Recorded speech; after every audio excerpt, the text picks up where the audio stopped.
Hello, today is September 6, 2022. It's been a little while since my last update, but I have some things to talk about. First, I got some new symptoms. Everybody wants to know about this. My chorea is a lot worse, so now I have this special chair called a rota chair. It's got shock absorbers and pneumatic actuators, big pillows, and pads so I can't damage it. So I spend a lot of my time thrashing around. I also spend a lot of my time screaming and yelling because my diaphragm has been affected by the chorea. So sometimes that's entertaining for people, like family and neighbors. And so I also have a new wheelchair with whitewall tires that I use to get around. And I've been fitted for a power chair. It's going to cost 30 grand. But fortunately, Medicare pays for most of that. And that should be delivered in December. They fitted me. Right. That's awesome. The scooter, it's a powered chair where... Wheelchair. Will you be able to control it like with your hands? Will you have like a remote or something? I guess I'll have that with my hands. That's awesome. That's awesome. So tell us about your summer. So yes, I spent a lot of time in Richmond at DCU, at Huntington's clinic that they have. Also, Chorea has a new Huntington's disease clinic. Really? With 2 doctors. And so I go there too. And get different medicines and things to try. So since we last talked, I started a new medicine trial at DCU where I take a pill twice a day, a white pill. Okay. Supposed to protect my cognitive function. But we don't think it's working because there's 2 interesting things about it. First of all, it's got things happening. First of all, it's probably a placebo. In research, there's always a 50% chance that you're just getting sugar pill. And the second thing is that there was a webinar recently talking about this medicine and how excellent it is. And the people in the trial have been having like really good results with their cognitive function. Now when you say cognitive function, like what is it supposed to prove about the cognitive function? Well, things like the memory, processing speed, being able to read and write, talk, things like that. But the interesting thing is most medicines for Huntington don't work very well, or they don't work at all because they're experimental. Right. You had mentioned that you were on a drug trial a few years ago. Yes. Has that ended? Yes, that ended. That was the signal trial. Okay. And I was on medicine that time. It just didn't work. And they have the things that. Were there any results from other people taking the trial? Do they release those results to you guys? Well, sort of. Yeah. They tell you the results of the trial. And if it gets canceled or if it doesn't work. And so far, there's only a couple of medicines that have worked for Huntington. And so they're always trying new things. So I had the things that were happening. But the medicine I'm on right now, which is called propopidine, is experimental also. And this too is called the proof trial. And I go to Richmond about once every 6 weeks to get the medicine and take the pills. That's the one for the cognitive function. But the people in that trial have been kicking butt and taking names. And the trial is actually, like the guys who run it are in South Africa. And there was a webinar recently where they talked about how amazing the results were for most of the people who were on the medicine. So, and when you do research, after you finish the trial, you can have what's called they call it an open label extension, which is where everybody in the trial gets the medicine for some period of time. So even if you got placebo, you can get the medicine. And when does that happen? For me, next month. Okay. Good. It's a 2-year trial. Taking this pill twice a day. You said you spent a lot of time in Richmond. Did y'all go on vacation or anything like that? Did you do anything fun? Well, my in-laws have a lake house in Winchester. This place, Lake Holiday. We were there a couple times. Did some swimming and stuff. But I'm having trouble leaving the house now because can't walk, stuff like that. which kind of sucks, but I have the positive of it. Oh yes, I do. If you look really closely at my eyes, you'll see that they should move back and forth really fast. That's called nystagmus, and it's one of the symptoms of intoxication. When they do the DUI field sobriety test, they shine a pin light in your face, and they'll move back and forth. So that's one of my symptoms. Which is funny because I have nystagmus in my eyes. But these are bifocals, and I have trouble seeing out of them because my eyes won't hold still, just like the rest of me. So, how does the Chorea affect day-to-day life, like going to sleep at nighttime? Well, I sometimes thrash while I'm sleeping. Sometimes, mostly once I'm asleep, I stay asleep. Okay. Right now. Although I was in trouble sleeping recently. Then withdrawal. So with Huntington, there's basically like multiple things that you're battling. There's the physical symptoms, the chorea, the grunting and the shouting. I haven't shouted yet today, have I? And then all the behavioral aspects, like cognitive function, irritability, anger, anxiety, and stuff like that. Oh, yeah. Perseveration. You shouted when you spilled your water on. Well, that's what I did today. Right. I knocked over my glass of water. Oh, so I drink everything with straws now. Sexy. Sophisticated. Now you have somebody that helps you during the day now. Diana St. Clair. Yep. He is right here. Now how does Diana help you just throughout the day? Well, she shows up at 9 o'clock in the morning. And we do my physical therapy exercises. They're just supposed to keep me out of the nursing home. So as long as I'm ambulatory, I won't be in the home, hopefully. And he gets me my lunch. And we do crossword puzzles. And back at writing. And we watch movies. She also helps out in laundry. And stuff like that. And Sounds like y'all have a good time hanging out. yes. Oh yes, back in May, I was on the news. Were you? For Huntington Disease Awareness Month. And they interviewed me for the Fox affiliate. They came up and I talked to them about all the stuff I can't do anymore. Golf, drive, eat solid foods. But, okay, so interesting. Also, I have trouble with choking. Which is, like I'll check and choke on water, all kinds of stuff. So, Emily purees things. And they use kind of sludge, but it's good. It can be very flavorful sludge, like General Tso's chicken. Okay. Is that your favorite? See, so far. I also like lasagna. And one of the advantages to having Huntington's, all the thrashing, burns thousands of calories a day, so I can eat what I want. There you go. I like it. See my fans here? That's to keep me from overheating. Yes, I sweat a lot. Every day. The neurologist says it's a symptom of Huntington's, and not just thrashing around all the time. We have these in every room, so I have, it's like a radiator to keep me cool. Those things are awesome too. We have one in our bedroom. And at the kitchen table, I was doing one of the puzzles, and a lot of the time, I soaked through the book. Like the pages in the book with sweat before 9 a.m. So that's pretty impressive. How's the six-pack? I see it. Hey! I spend a lot of time watching TV when I'm not going to the doctor. And things like Monty Python's Flying Circus. And, Lord of the Rings. The Hobbit. Did you see that Rings of Power? Yes! That's good. It was good. We were very impressed with it. Yes, we've been watching it. Yeah, we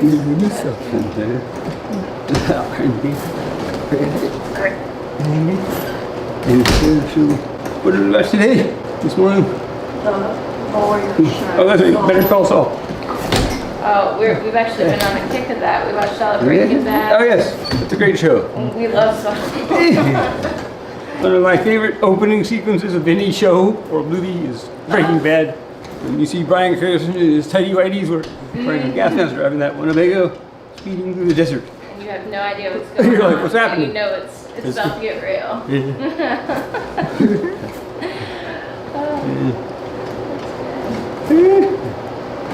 You said you go to Richmond about once every 6 weeks. Do you have like doctor's appointments that you go to Yes. weekly here? Well, so also VCU has a big Huntington's clinic, so I go there. They have a whole team. We got a neurologist, occupational therapist, physical therapist, dietitian, social worker. Doing somebody out. You got a whole team. I talk to them about once every couple months. Probably go to about once a month. I usually get worse. Do you do physical therapy, out of the home, or is it you guys do physical therapy here? I do it on the laptop Okay. with my guy at Physical Therapy. Okay. That's Mike Eaton, who's very nice. Very helpful. We'll have to come over and get some of the physical therapy routine on Yes. camera as well. I was going back with some of the old movies, videos we shot, and one of them was us doing PT.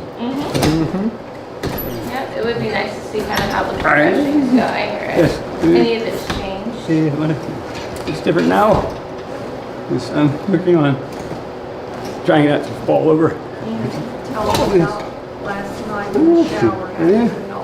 Oh yes, so I fall a lot. So that's something I should probably mention. Yes, I topple over. What happens is I stand up and I arch my back and I fall a lot of the time before I trip. So I'm up to about 3 times a day falling.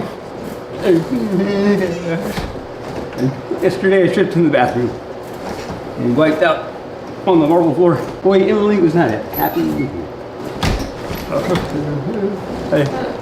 Doesn't seem like you hurt yourself too bad, No. so that's good. You're okay. I would like to see the marble floor. Sure. See what the damage was on the marble floor. That's right. That's the same floor I hit my head on. Oh, so the fight you won. It's the one that I beat the slap.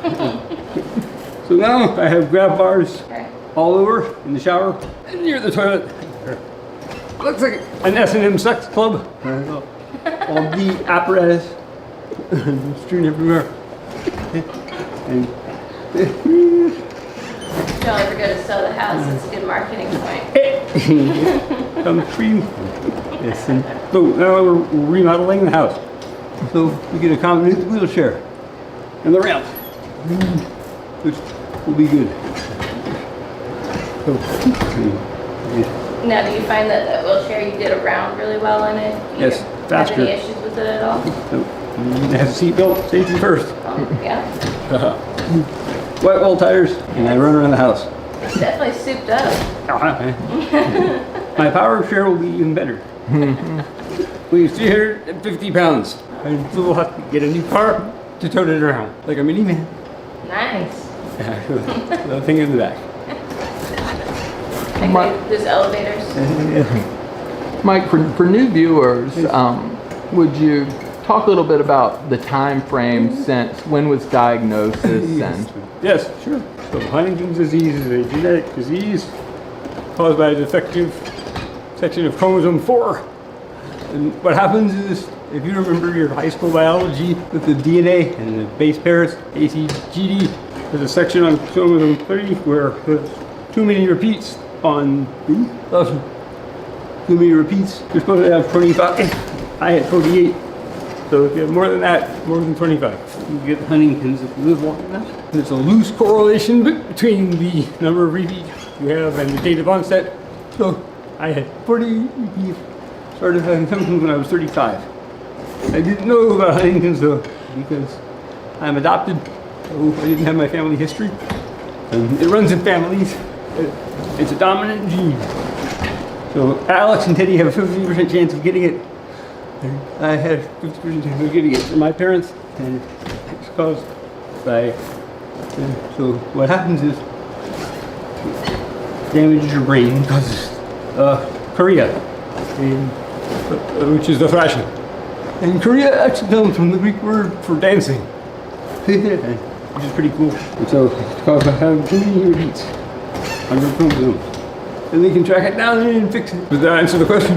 sure does? And when were you officially diagnosed? Oh, that's right. I didn't talk about. That's right. So, that's right. When I was 35, I started twitching a little bit, just enough that everybody knows the people are asking, "Am I okay?" And I was fine.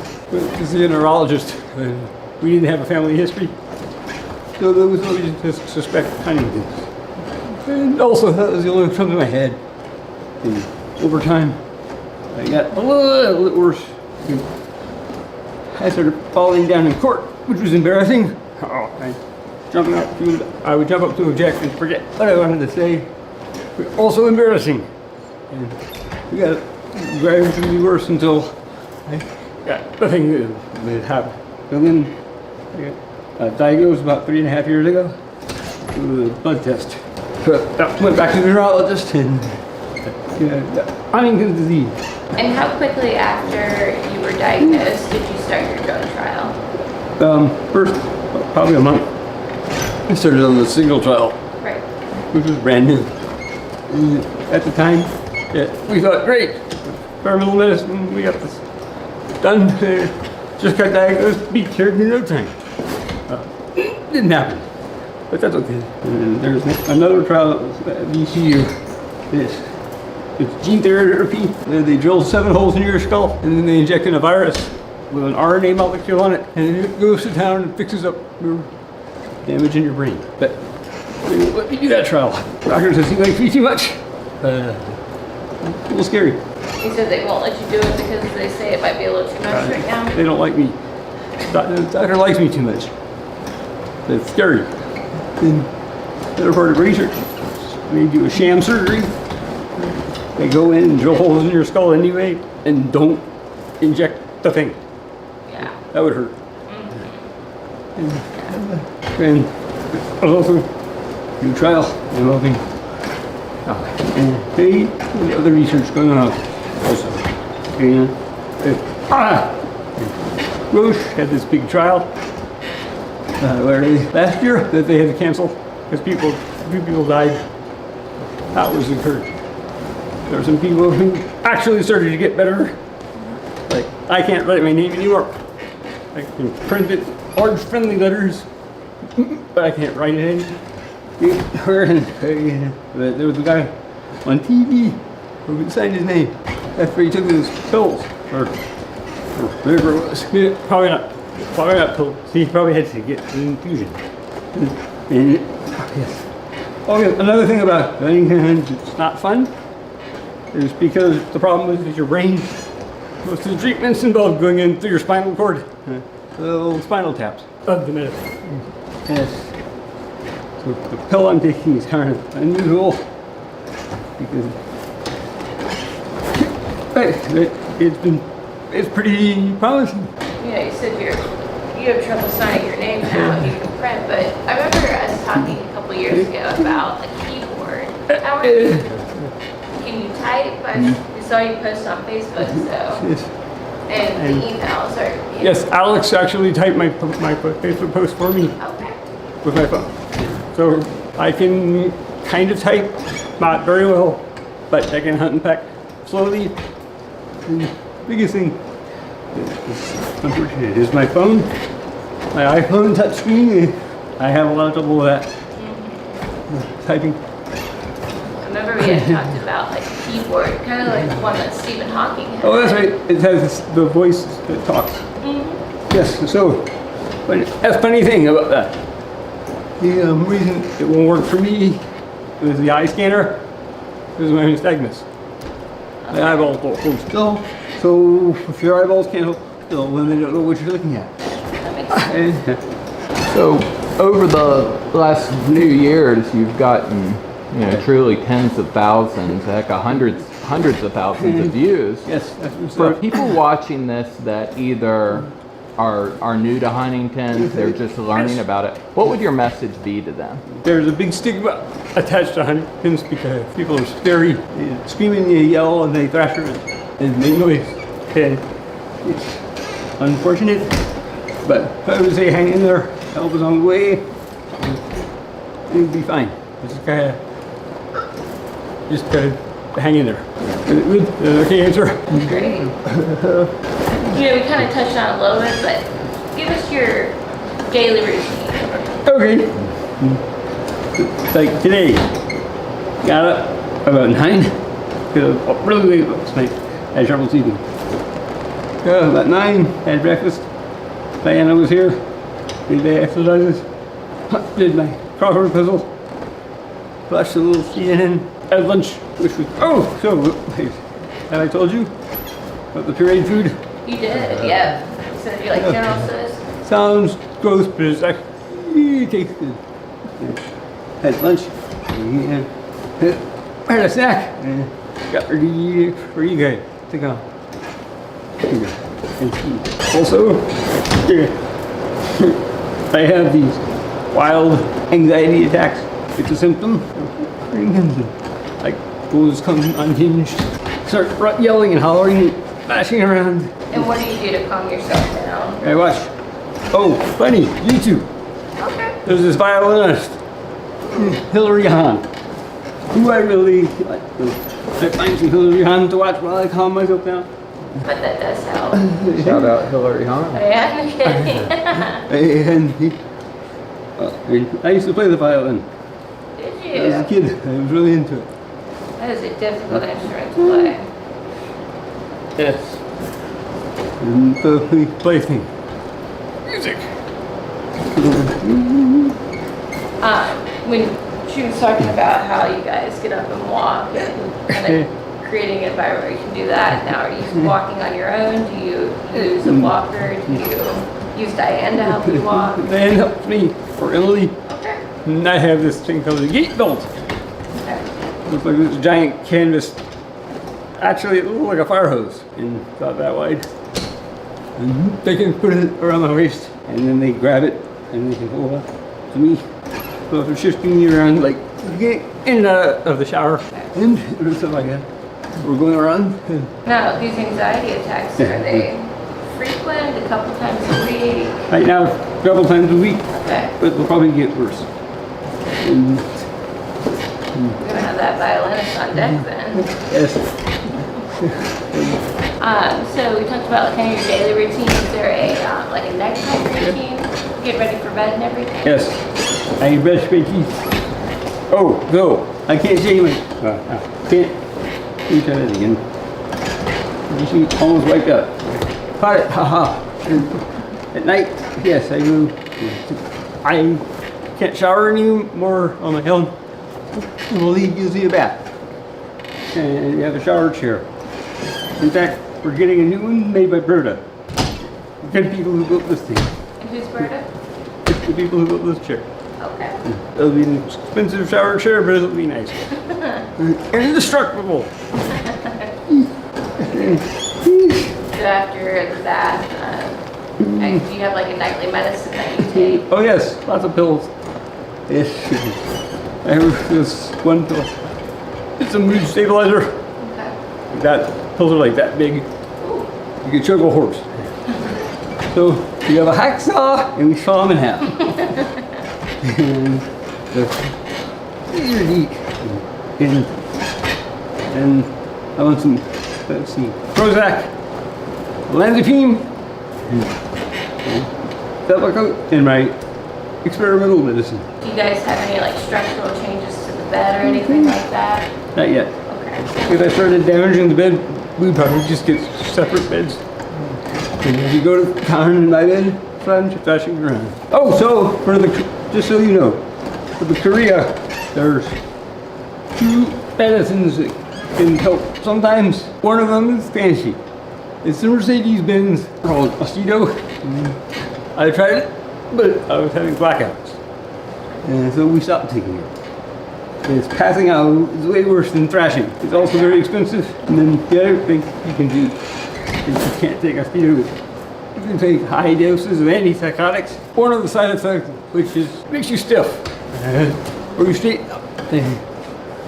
That's what I'm doing right now. And taking Olanzapine, which is an antipsychotic.